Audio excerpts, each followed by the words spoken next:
Is Lena Dunham a fake feminist? Is the big question that people are asking, but I think people should be asking a deeper question is why, when it comes to discussions about sexual assault, is it either we believe the accused or we believe the alleged victim? Either way, there's no middle ground. We have to believe one or the other. So, as always, welcome to another episode of Mad Hatter Radio, reporting live from that place in space where you can no longer see the Earth. And thanks again for checking me out. So, this go around, I want to talk about Lena Dunham. So, I've already done a video on Lena Dunham. Most of us know who she is. She's the writer for Girls. She's a very controversial public figure. She says a lot of dumb shit all the time. And this being one instance of her tweeting out some dumb shit for a whole host of reasons. So to kind of recap what went on, she and the producer, I believe, of Girls, Jenny Connor, um, she wrote a message on Twitter basically backing her friend. This is Lena Dunham I'm talking about. Lena Dunham, her friend is Murray Miller, is a writer for Girls, and she took to Twitter to defend this guy.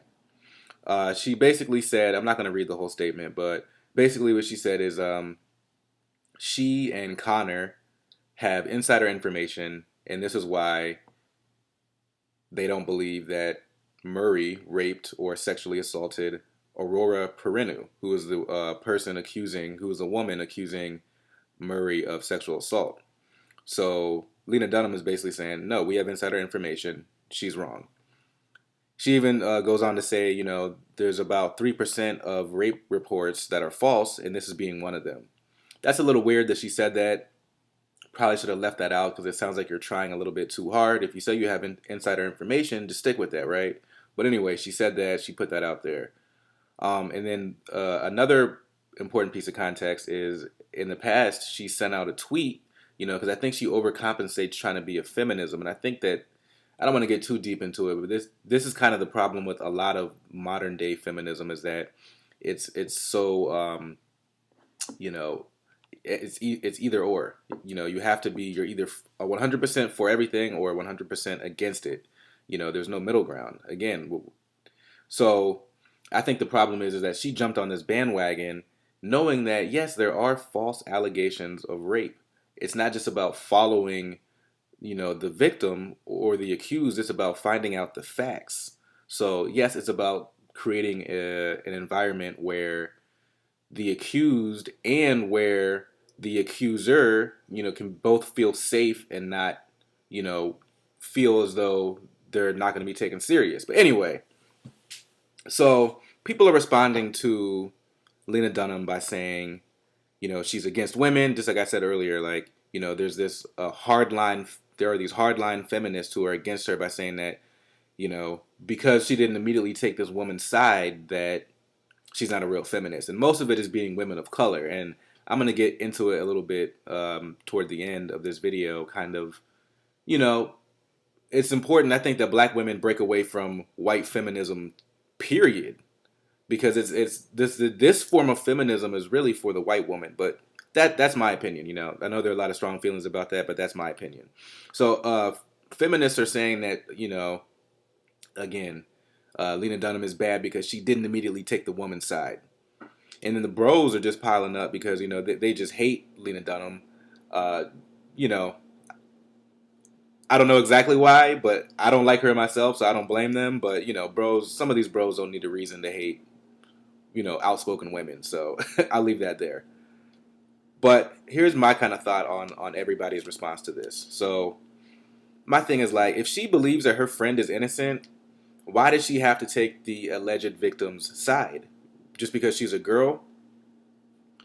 But, Lena Dunham did come out and she did apologize today, I believe, or yesterday, today, which is Sunday, November 20th. So she did apologize, basically saying that, it's not her place to take her friend's side just because, it's her friend. she shouldn't be kind of putting that out there. And my view is like, I get that, but if it is a serious allegation and you do want to protect your friend, I think you have every right to do that. Now, I feel horrible that I have to defend Lena Dunham on this, but I do kind of feel like, look, if she believes her friend, she believes her friend, you know?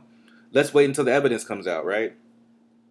And this goes back to, this is all her fault. You know, a lot of this is her fault because she did this whole thing of like team woman no matter what, no matter the facts. And what that does, it does exactly that. It leaves out room for facts when you have a mentality where you're either team man, team woman, team black, team white, whatever it is.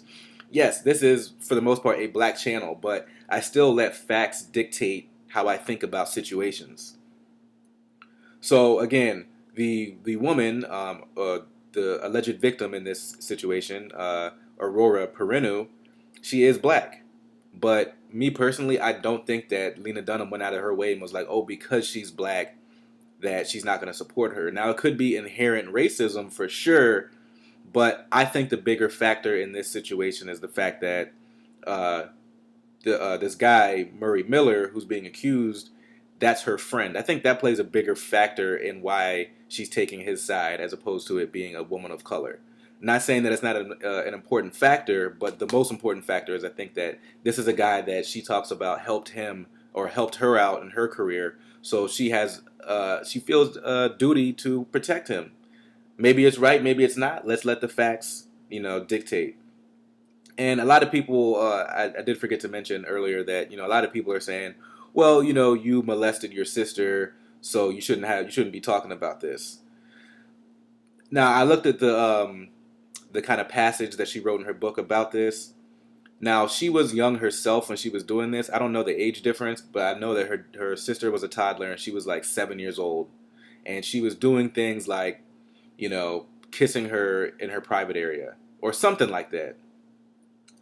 Definitely, I don't have the exact things that she was doing, but I do know that she didn't do anything like she didn't like fondle her or do anything like weirdly, overtly sexual. It was like my thing is like when you're that young, you're in a very experimental time of your life. Kids experiment. I don't know. Maybe it was molestation. I'm not saying it wasn't, but for people to say that for sure it was her raping her sister, I don't know. I don't know. But I'm not going to get into that. I think that's kind of whack. Because those, again, these are serious accusations, so we have to be careful in what we say. But I'm going to end this by saying yes. I think that black women, and women of color, have been, should have a long time ago broke away from this idea of feminism, which is a form of feminism that's really just there to support white women. Now, I'm glad black women are finding this out, but I do caution a lot of black women and women of color to wait until we have more evidence that comes out before going all in on Lena Dunham. Like, I get it, it's easy to jump down her throat, but let's wait until we have more facts because we don't want this to turn into a very tricky case like the Michael Brown case turned out to be, which it wasn't so clear cut on what happened. So I want to leave that there. Uh, let me know what you guys think. If you like this video, give it a thumbs up. If you don't, give it a thumbs down. Again, I always appreciate you guys listening and subscribe, and I'll have more content like this, and I'll see you guys next time.